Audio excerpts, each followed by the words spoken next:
What's up YouTube? My name is Mistic and welcome to Mistic Reacts. Today you're watching a video by Casual Geographic. How crows gave Earth's biggest city the middle finger. I don't know what city is the biggest, but I also don't know how they gave it the middle finger. They don't have real fingers, do they? But they are very smart, aren't they? Are they the smartest bird? I don't know. What the f- Okay, we have captions. Do you have any idea how stressful a street war with birds would be? Hello, No, you don't. Because you hello. don't live in Tokyo. Tokyo has a gang Tokyo's problem. The problem is the members aren't human and can fly. Ow. At one point, there were more than 36,000 crows crowding the eastern capital, thanks to the massive amounts of trash produced by the city each year. Crows are basically monkeys minus thumbs, but with unlimited airtime, and as corvids, along with others like ravens, jackdaws, and magpies, make up the smartest group of things with wings on the planet. Smart enough to use cars as nutcrackers. Not smarter than the bat Mistic. Huh. I've seen like a bunch of different like blackbirds. I don't know. I don't really know the difference. But I think I've seen crows before.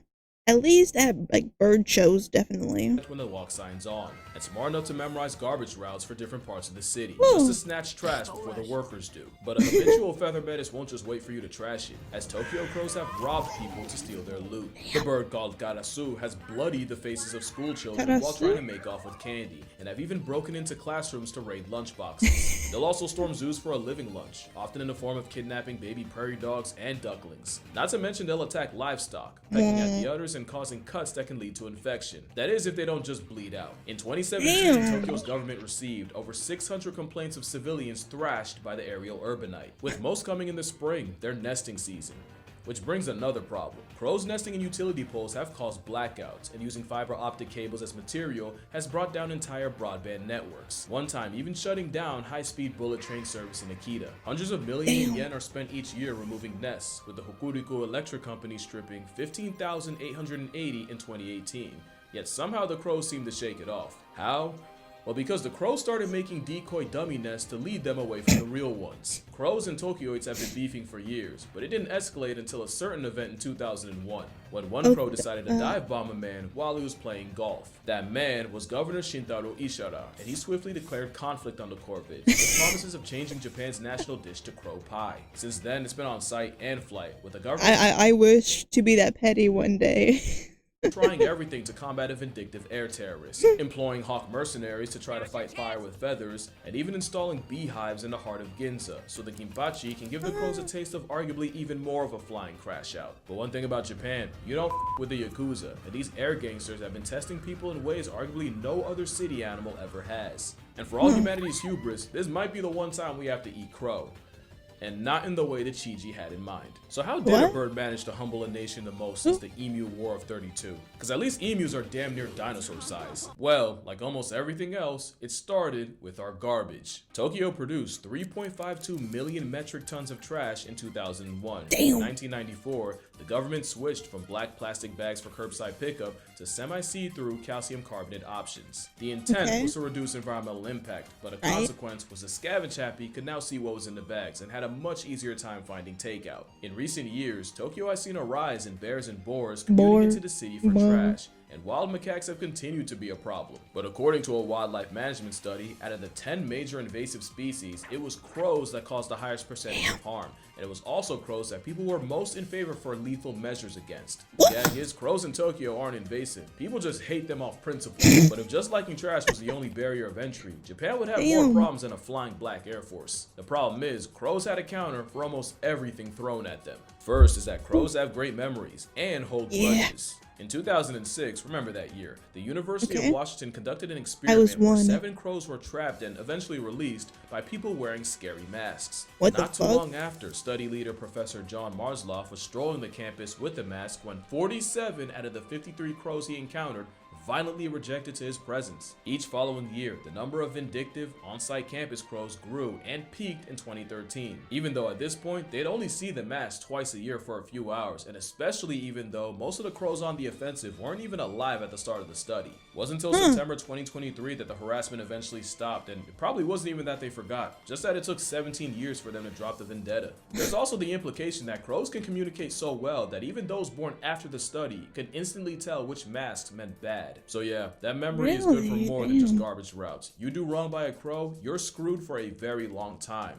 Which Be nice to Tokyo in a crows. stressful way. One man, Hiroshi Dakaku, saw a couple of his colleagues being attacked by a few crows and fended them off by swinging his belt. The crows backed off, but the next day, they returned to work to find hundreds of crows posted up on their building of business, waiting for them. So safe to say, conventional extermination doesn't really work on an animal that can learn the look of the workers doing it and will mob them on site. They also tried traps where they bait the crows with food like lard and then gas the captured crows with carbon monoxide. But not only was that method way more costly than it was worth, they didn't expect a group of goth tweets. Better hope no one sees that. Better hope no crows witness that.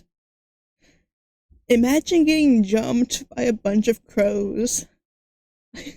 Named Murder to turn death into a life lesson. Crows have funerals, but not the kind that you think when they mourn the dead. In fact, they're more likely to okay, anyway. When a crow sees another dead crow, it'll often call out to the surrounding birds, and they'll all gather around the fallen member to investigate the cause of death. A study even found that the sight of the deceased triggers activation in the part of the brain associated with higher order decision making. Because crows understand cause and effect, enough to realize that a threat to one is a threat to all, so they'll recruit others to investigate the cause of death. It's why crows will sometimes avoid a field for years if they see a past tense crow there once. The same study also found that crows will harass any human seen near the corpse, likely pinning the death on them, but will also do the same if they see a human with a hawk, probably realizing that a hawk and a human can equal a bad time. So mass crow killings barely put a dent in the population, and speaking of hawks, they weren't as effective as the government hoped, as although big enough hawks will murk crows, crows will use their numbers to effectively mob birds of prey and chase them off. You see where I'm going with this, right? These Flyinsteins had a counter for everything. The Tokyo terrors would avoid areas with traps, and any crow deaths were likely reported on and adjusted for by the greater crow community.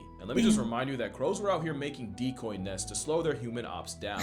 Even with the crow cavalry falling from its near 40,000 population peak, in 2010 there were still an estimated 20,000 running the naked city, causing the government to get even more creative.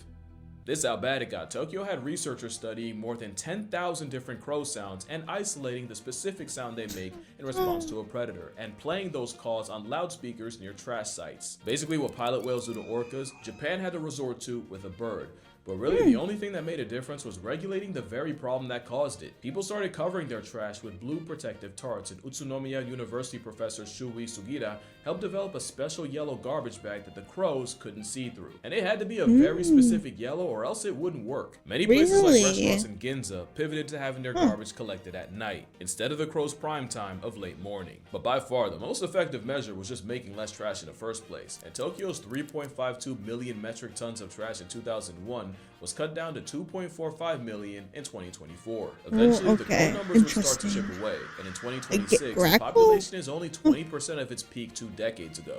That was the only way a trash terrorist was going to be beat, as bird experts noted that the traps would only work on younger, dumber crows, and that the birds even figured out how to work around the protective tarps. But some experts worry that the war isn't over. It's only a matter of time before the next smart crow fiends rise up again. Crows are just too smart to be defeated by conventional methods, because crows are not a conventional bird. In fact, they might have the most unconventional form of self-defense. Crows are the biggest trolls in the animal kingdom. I don't think it's what if I told you the rage bait's strategic? Let me explain. Crows are omnivore opportunists, and a lot of those opportunities come from scavenging, but scavenging can put them up against much bigger, more powerful predators. So crows will often be so annoying that they force the competition to rage quit, and they'll do this by pulling feathers, and they'll do this to some of the largest birds of prey. Stellar sea eagles are big enough to catch an AI accusation, but a crow will still tail check them. And in this video, you start to see why, with this crow pulling up on 2 turkey vultures and repeatedly baiting one of them until the vulture finally has enough and makes it the bystander's problem, allowing the the crow access to the bird bath. An even more extreme example was a crow arriving at a fresh carcass and waiting for stronger vultures to tear into the hide he couldn't. And with the gift box open, the crow immediately started pulling tails and testing patience, until eventually the troll bird instigated a vulture brawl, during which he snuck in and stole him a piece. It seems that a visual line step the is way ultimate for the crow to rage counter baiter. brawn with brain.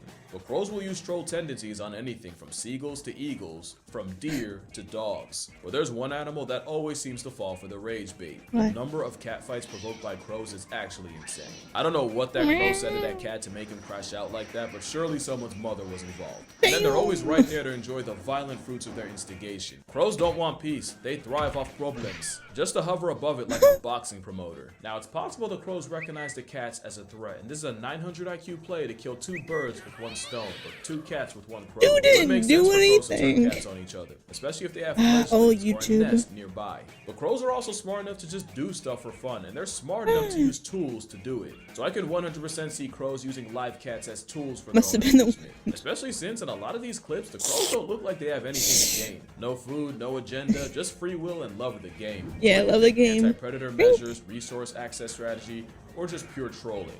Who's to say it's not all 3? But whatever it is, it does unlock a new level Boy, of this weather. IQ.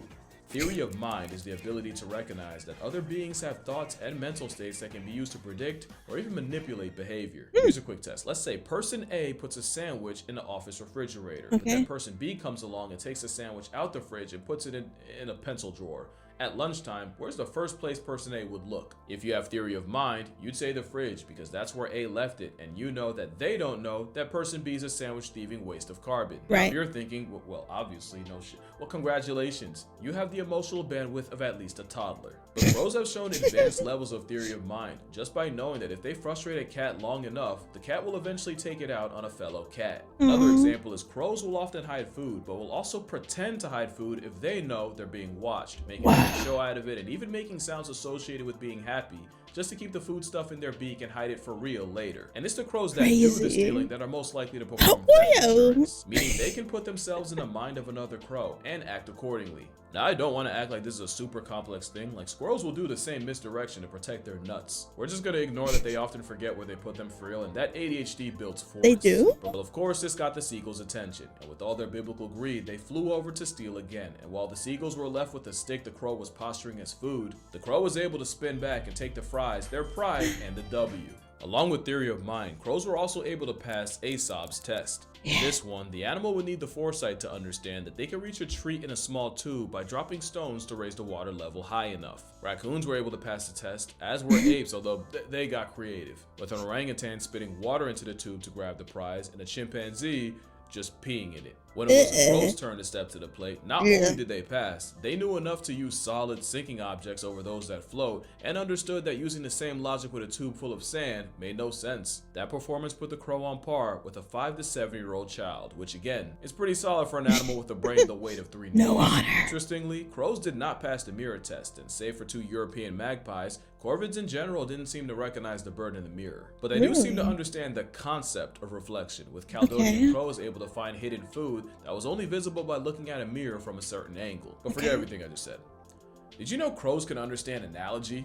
Being able to clock an analogy like bird is to air what fish is to water was believed to be a strictly human trait, but studies show that primates like chimpanzees and even monkeys like baboons can learn the concept. So how do we figure out crows can too? I'm gonna explain, but first you gotta lock in. Okay? Lock in. Locked in. Alright, let's do it. So this test, led by Edward Wasserman of the University of Iowa, started off pretty simple. First, they trained 2 hooded crows to match the correct card to the sample card. They'd have 3 cards and 2 cups. The card in the middle would be the sample card. It would be something like 2 blue circles, and the 2 cards would be on top of the 2 cups, and one card might be something like 1 red and 1 blue circle, and the other one could be a square and a triangle. See, now the crow would have to understand that the correct card would be the one that also has 2 circles, and picking the right one would reveal a juicy mealworm at the bottom of the cup. The other cup contains nothing, because wrong answers deserve nothing. Another example would be if the middle card had 2 pink squares, and option 1 had a pink circle and a pink triangle, and option 2 had 2 green triangles, then the correct answer would be the one that also has all pink. The crows passed easily. But that wasn't the experiment. That was the warm-up. because I just described identity matching to sample, IMTS. The real test would be if they could solve relational matching to sample, or RMTS. RMTS basically means if the sample pair is AA and your options are BB and CD, then the right answer would be BB. You would pick BB. If the sample was CD and your options were EF and GG, you'd pick EF. See, now that's analogical thinking, because AA and BB aren't literally the same, but they are in terms of the relationship the letters in the pair have to each other. So right here, the crow would have to understand that because the sample card has two different samples, then the card with the reward would also have two different shapes. Nice. Alright, try it again. Bueno. Now you want to hear the kicker? They were not trained to do this. They got this on the first try. Really? They went straight from IMTS to analogical thinking. Completely on their own. We're still talking about crows here. And Wasserman said it. It'd be one thing if they were brute forced into learning, but the fact that they were able to reason their way into the right answer on the fly, you almost have to reevaluate how smart you think they are. And that's why you're not ready for the crow revolution. Their greatest weapon is their mind, and you can get wrecked purely off of pattern recognition. Lisa Joyce was attacked by crows during a 4th of July celebration in Vancouver. What was weird was, out of the hundreds of people outside, Lisa was the only victim. The harassment only got worse to the point where she had to change her commute because a literal murder would be waiting for her outside on her way to work. After weeks of avian abuse, she stumbled across a local Facebook support group with women talking about their crow trauma, and other than, being Tweety's target practice, Lisa noticed all the women had one thing in common. They all had long, blonde hair. As for why blonde bias? Well, you might find your answer in Seattle. That's where science writer and fellow blonde Lynn Peoples was. Do you think they'll confuse my white hair with blonde hair? My orange locks? Oh no. I need to befriend a crow right now. Can you tell your crow friend to introduce me to their friends? Can you set something up? I need to befriend them. Jogging when she took multiple bird strikes to the back of the dome. Later in her jog, she saw a man, probably having a mental episode, absolutely crashing out at the birds at the park, chasing and kicking at them, birds that included crows. He also had a long ponytail. Guess what color it was? You can catch heat from a murder as a bystander, and your only options are to move, dye your hair, or I guess you could wait in the house for 17 years like a cicada. Crow hate crimes have gotten so common, someone developed an app to track crow attacks, and crow tracks quickly gained thousands of reports. As much as I love crows, I can understand why people are terrified of them. They're the most human bird on the planet, and that is really uncomfortable to some people. Well, let me make it worse. Because corvids like crows, but especially ravens, have had a relationship with wolves that is eerily familiar. You see, corvids will scavenge off wolves' leftovers, but often it's the flying dry snitch that leads the pack to them in the first place. In return, the wolves seem to tolerate the birds picking at the meat once the wolves have ripped it open. But it's not just a business relationship, as ravens and crows have been seen playing with wolves in Yellowstone, sometimes grabbing sticks to play tug-of-war, or sometimes even flying above the wolves to get them to jump at them. The birds seem to especially favor playing with wolf pups, and naturalists watching swear by corvids having emotional bonds with specific members of the pack. Not to mention Caledonian crows, the ones that pass the tube test, can not only use tools, but they'll build them, like with multiple steps. Like if you give a Caledonian a box with food and a bunch of sticks, but none of the sticks are long enough to reach the prize, the crow has the presence of mind to combine multiple sticks to retrieve the treat. That kind of compound tool use basically puts them at primate tier. So let's see here, able to use tools, hold grudges, wage straight up war, befriend wolves, understand analogies. Yeah, either they're the humans of birds or we're the crows of primates. And that's probably the biggest reason why people fear them. For this video, drink water, hug your mother. I for one welcome our imminent avian overlords, just for any.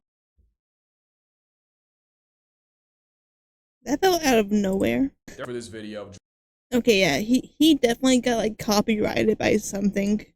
He definitely got copyrighted by something randomly. Huh. Drink water, hug your mother. I for one welcome our imminent avian overlords, just for anyone watching. Acknowledge your father, and I'ma see y'all in the next one. Yeah. Hope you enjoyed. Remember to be nice to crows. Be nice, or you will wake up to a million crows at your window, ready to plan your demise.